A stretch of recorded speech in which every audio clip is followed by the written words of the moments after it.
Hi again, it's Shotzi here, also known as Andrew Shaw.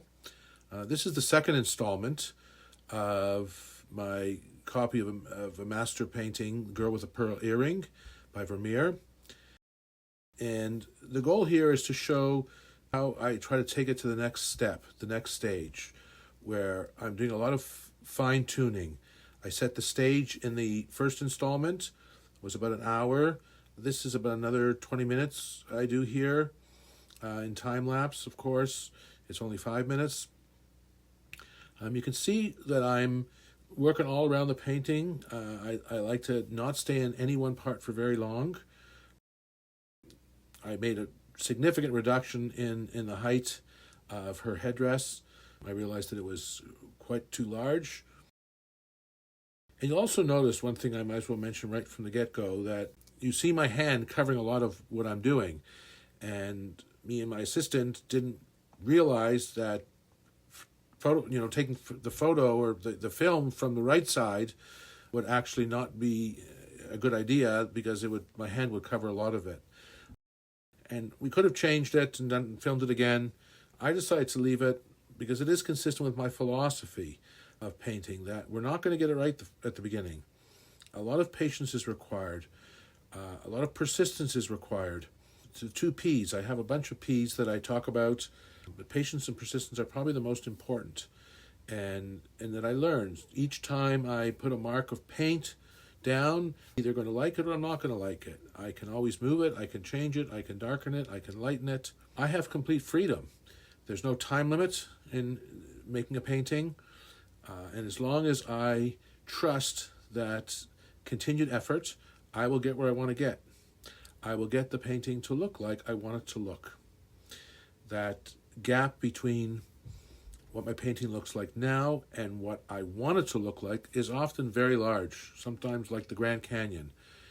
But if I continue to fine-tune my estimate, as I mentioned in my previous YouTube video, I see painting as making a series of consecutive estimates of my subject matter, each time hopefully getting a little bit closer. And you can see now I'm spending time more with a smaller brush. As I move further along in my paintings, I tend to use a smaller brush because I'm starting to get some of the details down, modifying the shapes of the eyes, the nose, the mouth, and really paying attention to relative values and not letting myself get too hooked into trying to perfect any one part. That's where I think I get a lot tighter. I create a lot more pressure. Pressure is usually not good for creating art. We want to be light and loose. We want to be enjoying ourselves.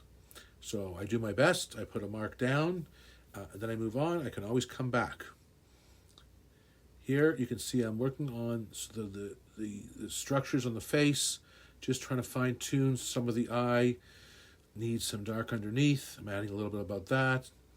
Adding some light into the forehead, the cheek. And as I said before, really trying to move around the painting. Trying to keep a sense of the whole, of the gestalt, if you will. I jump sometimes to the background. The background is like negative space. And the background, that negative space, can be very valuable in helping to define the shape of the figure.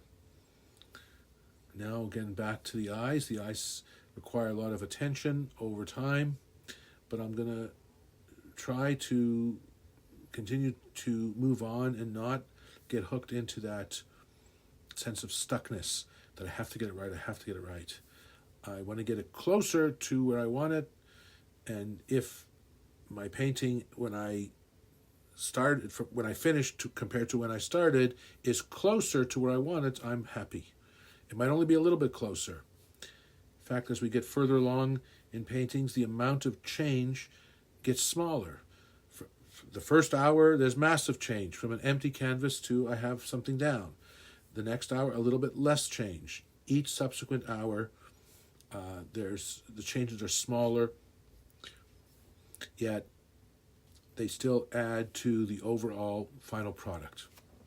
So that is all it for now. And I hope that you will watch my next video where I tackle another master copy. Thank you.